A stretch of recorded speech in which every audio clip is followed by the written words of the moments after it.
सोलापूर जिल्ह्यातील दक्षिण सोलापूर भूमी अभिलेख कार्यालयाचा कारभार सध्या अक्षरशः रामभरोसे सुरू असल्याचा आरोप नागरिकांकडून करण्यात येत आहे।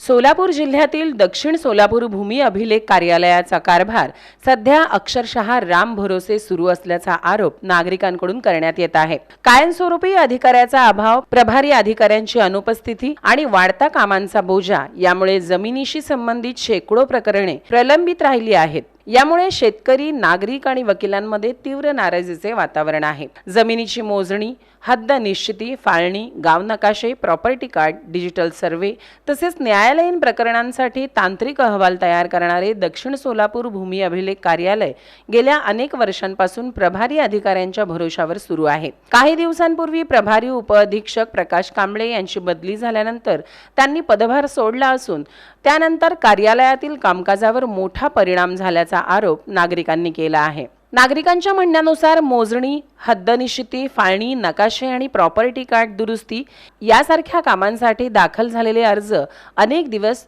चक्क प्रलंबित राहतात। काही प्रकरणे तर 2 वर्षांपासून निकाली न निघाल्याचा आरोपही यावेळी करण्यात आला आहे। वारंवार कार्यालयाच्या फेऱ्या मारूनही ठोस उत्तर मिळत नसल्याची तक्रार यावेळी नागरिकांनी व्यक्त केली। कार्यालयात कर्मचारी उपलब्ध असूनही कामे वेळेत होत नसल्याचा आरोप नागरिकांनी यावेळी केला। नागरिकांशी उद्धट वर्तन, टोलवाटोलवी आणि मनमानी कारभारामुळे शेतकरी, नागरिक आणि वकिलांना मानसिक त्रास व आर्थिक त्रास सहन करावा लागत असल्याचेही यावेळी सांगण्यात आले। दरम्यान नव्याने रुजू झालेले जिल्हा अधीक्षक मुकुटराव मगर यांनी दक्षिण सोलापूर भूमी अभिलेख कार्यालयाच्या कामकाजाची तातडीने चौकशी करावी, कायमस्वरूपी उपअधीक्षकांची नियुक्ती करावी, प्रलंबित प्रकरणे तातडीने निकाली काढावीत आणि कामचुकार कर्मचाऱ्यांवर कारवाई करावी अशी मागणी यावेळी नागरिकांनी केली आहे। असे जर झाले नाही तर रयत क्रांती संघटनेच्या वतीने तीव्र आंदोलन छेडण्यात येईल आणि प्रसंगी कार्यालयाला कुलूप ठोकून निषेध आंदोलन करण्यात येईल असाही इशारा यावेळी देण्यात आला।